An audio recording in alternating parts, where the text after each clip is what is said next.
আজকে আমরা জানবো আর্নেস্ট হেমিংওয়ের বিখ্যাত উপন্যাস the old man and the sea সম্পর্কে, যে উপন্যাসটি একই সাথে পুলিৎজার পুরস্কার এবং নোবেল পুরস্কার পেয়েছে। এই উপন্যাসটার যদি ক্যারেক্টারের দিকে যাওয়া হয় তাহলে দুইটা হিউম্যান ক্যারেক্টার পাওয়া যাবে এখানে। একজন হচ্ছেন মেইন ক্যারেক্টার, যিনি জানা হচ্ছে সান্তিয়াগো, 84 বছর বয়সী একজন বৃদ্ধ, এবং ওনার একজন হেল্পিং হ্যান্ড থাকে যার নাম হচ্ছে ম্যানোলিনা।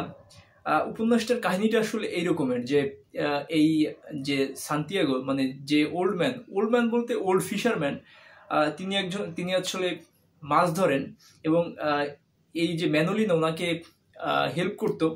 তো একটা পর্যায়ে হয় কি, প্রায় দীর্ঘ একটা সময়, প্রায় 84 দিন হচ্ছে কোনো মাছের সন্ধান আসলে উনি পান না, সান্তিয়াগো।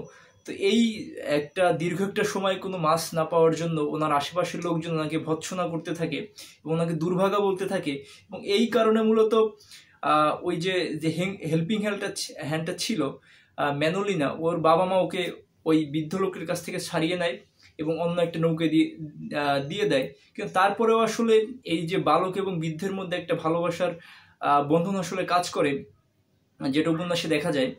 এই যে দীর্ঘ একটা সময়ে মাছ না পাওয়ার যে একটা দুঃখ বা যে একটা আক্ষেপ, সেই আক্ষেপ খোঁচাতে উনি সমুদ্রে বেরিয়ে পড়েন একা, ছোট একটা নৌকা নিয়ে।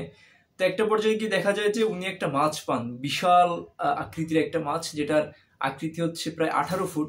মাছটির নাম হচ্ছে মার্লিন মাছ, এবং যেটা ওনার যে নৌকাটা ছিল সেই নৌকাটার থেকেও প্রায় বড়।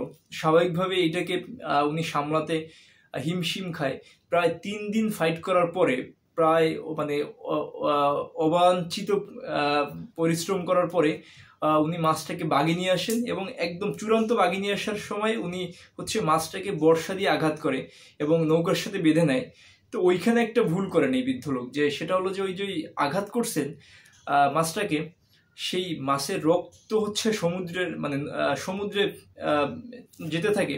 তো রক্তের আকর্ষণে হাঙররা এসে ওই যে ওনার যে মাছটাকে আসলে খেতে শুরু করে। শুরুর যে হাঙরটা আসে সেটাকে উনি বর্ষা দিয়ে প্রতিহত করতে মেরে ফেলতে পারলেও পরবর্তীতে বর্ষাটাকেও নদীতে হারিয়ে ফেলেন, এবং পরবর্তীতে আসলে কোনোভাবে এই হাঙরগুলোকে আসলে আটকাতে পারে না, এবং একটা পর্যায়ে গিয়ে দেখা যায় যে পুরো হাঙরটা পুরো মাছটা আসলে হাঙররা খেয়ে ফেলে। এবং উনি যখন এই যে ওনার তীরে ফিরে আসলো, ওনার যে যারা ভৎসনা করতো বা যারা ওনাকে এই যে মাছ না পাওয়ার বিষয়ে কথা বলতো, তারা এই যে বিশাল বড় মাছের যে কাঁটাটা শুধু থাকে শেষ পর্যায়ে, এটা দেখে ওনার অনেক প্রশংসা করেন। এইটা হচ্ছে মূলত উপন্যাসটার একটা শর্ট সামারি। এইখানে অনেকগুলো বিষয় আসলে আছে, যেমন এইটা তো একটা লিটারেচার। এই লিটারেচার যে সুবিধাটা, সেটা হচ্ছে যে যিনি পাঠক থাকে, পাঠকের উপরে আসলে অনেকটা দায়িত্ব থাকে, যে পাঠক আসলে কোন দৃষ্টিভঙ্গি থেকে ওই উপন্যাসটাকে উনি ব্যাখ্যা করবে। তা আমার থটস থেকে যে বিষয়গুলো আসলে বের হয়ে এসেছে, দেখেন, এই যে আমাদের এই যে দুনিয়াবি বিষয়ে বা জীবনে, আমরা আসলে আমাদের নিজেদের প্রয়োজনে আমরা এক একটা বিষয়কে নিজেদের মতো করে আসলে ব্যবহার করতে থাকি, এবং নিজেদের যখন সেইটা আমাদের এগেনস্টে গিয়ে দাঁড়ায়, আমরা তাকে আসলে সহ্য করতে পারি না। দেখেন, ওই বৃদ্ধ লোক সান্তিয়াগো, উনি কিন্তু ওই মাছটাকে শিকার করছে। এখন উনি যে অধিকার বা যে রাইটটা নিয়ে মাছটাকে শিকার করছে নিজের জন্য, অপরদিকে যদি ওই হাঙরগুলোর জায়গা থেকে চিন্তা করা হয়, তাহলে বিষয়টা এরকম দেখায়। হাঙরেরও কিন্তু একই রাইটস, যে ওই মাছটা আসলে খাওয়ার যে বা জীবন ধারণের জন্য, ওদেরও বেঁচে থাকার জন্য তো খাবারের প্রয়োজন। কিন্তু উনি সেই বিষয়টা আসলে সান্তিয়াগো কোনোভাবে মেনে নিতে পারছিল না। সেই বিষয়টাকে প্রতিহত করার জন্য রীতিমতো ওদের উপরে অত্যাচার চালায়। এই বিষয়টার সাথে আমি একটা বাস্তবিক একটা ঘটনার সাথে আসলে সম্পৃক্ততা পাই। বিষয়টা হচ্ছে এরকম, যে আমরা আসলে দাসপ্রথা নিয়ে অনেক কথাবার্তা বলি, এটার অনেক নেতিবাচক আলাপ আলোচনা আমরা করি, যে এটা আসলে ভালো না, এটা আমাদের সভ্য সমাজে, আধুনিক সমাজে আসলে কোনোভাবে মেনে নেওয়া যায় না। কিন্তু একটা বিষয় একটু ভেবে দেখেন, বিষয়টা হচ্ছে এইরকম, যে আমরা তো এই জামানায় এই 25 সালে এসেও, এই সময়টাতে এসেও সেই অফিসে যাচ্ছি, আমাদের একজন লোক রিক্সা করে টেনে নিয়ে যাচ্ছে, পরবর্তীতে আমরা সকালে যে নাস্তা খেয়ে বেরোচ্ছি, হয়তো সেই নাস্তাটা করে দিচ্ছে 12-13 বছরের কোনো একজন কিশোরী বা কিশোর।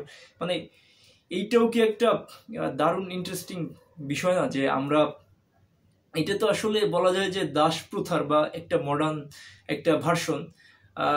আসলে আমরা নিজের জায়গা থেকে ওইভাবে আসলে চিন্তা ভাবনাটা করি না। এবং এইখানে বিদ্ধর যে বিষয়টা সেটা হচ্ছে যে কনসিস্টেন্সি, মানে শিক্ষাটা যদি বলেন এই উপন্যাস থেকে শিক্ষার কি নেওয়া যায়, সেখানে হচ্ছে কনসিস্টেন্সি, মানে ধারাবাহিকতা। মানে দেখেন একদম লং একটা টাইম উনি আসলে কোনো মাস্টার্স পাচ্ছিলেন না, কিন্তু উনি আসলে নিজের প্রতি বিশ্বাস রেখে পরবর্তীতে মাস পাওয়া পর্যন্ত বিশাল ফাইট করেন এবং পরবর্তীতে সফল হয়। এবং আরেকটা বিষয় এখানে বলা যেতে পারে সেটা হলো যে যখন কোনো ভালো কাজ বা কোনো একটা সাফল্য আমরা নিয়ে আসি, সেটার যে স্ট্রাগলটা, ভিতরের যে কষ্টটা, সেটা আসলে কেউ দেখতে চায় না।